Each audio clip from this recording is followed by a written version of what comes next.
question. There's no clear sign that Kenya and Uganda are about to go to war, but there are a few tensions and underlying issues that people might be interpreting as a fight. Here are the main reasons for concern, plus what's actually going on. What's causing the tension? 1. Resource competition and border communities. Along the Kenya-Uganda border, particularly in the Karamoja-Turkana region, there is recurring conflict among pastoralist communities over scarce water and grazing land. RSIS International, climate change is making things harder. Droughts and erratic rain are intensifying competition for resources. Development Aid 2, Mijingo Island Dispute. Mijingo Island in Lake Victoria has long been a flashpoint. It's tiny but very valuable because of the fishing rights, especially for Nile perch.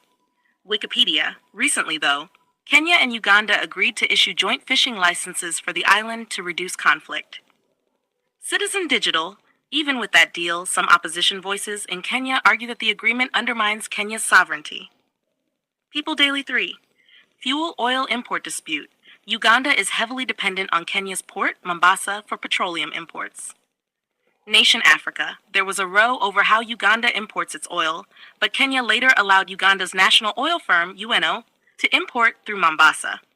Reuters. At the same time, Uganda is working on reducing this reliance. There's talk of deals with other countries, like the UAE for oil.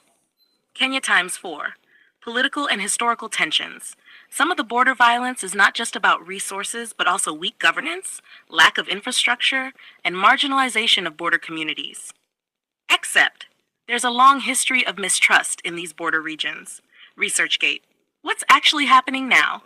Rather than escalating to war, both countries are signing agreements. In July 2025, Kenya and Uganda signed 8 new MOUs to deepen cooperation on trade, infrastructure, fisheries, mining, and more. The Star. There's a clear push to ease trade barriers. Their trade ministers have agreed to eliminate tariffs and non-tariff barriers, improve border post operations, and decongest key crossings. The Star. On the security front, there are calls for cross-border coordination. For example, to manage the movement of pastoralists, curb small arms proliferation, and set up joint patrols. Kenya News. Why some people might think a fight is coming. Media or social media can blow up disputes, especially over land, fishing rights, or trade, into imminent war, even when what's happening is more diplomatic tension plus negotiation. Localized conflicts in border regions, like among pastoralists, can be very violent, which feeds into perceptions of a broader interstate conflict.